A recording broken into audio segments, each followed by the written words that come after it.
خیلی خوش اومدید به یه ویدیو دیگه. حسین موسوی هستم، مدرس دیتال. امروز اومدیم با شما تو این ویدیو که من بهتون خیلی دنبال آهنگ تنتاسیون بودید. مرحله اول و مرحله دومش که خفن‌تر آدم بهتون بگم تنتاسیون خیلی ساده است، اینو همتون میدونید. همین شروع کنیم. ببینید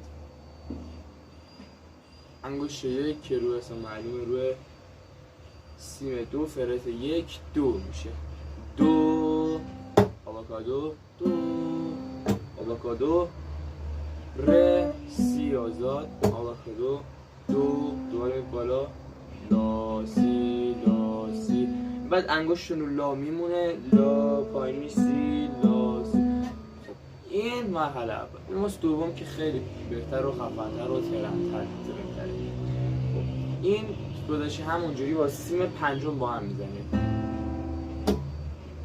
بعد میاید ر رو میزنید، ر خالی، سی آزاد رو با سیم پنج میزنید.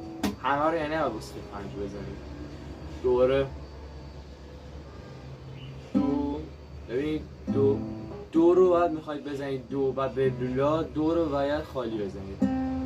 دو لا سی، یعنی لا رو اینجا میخواید بزنید، لا خالی، سی و سیم پنج میزنید.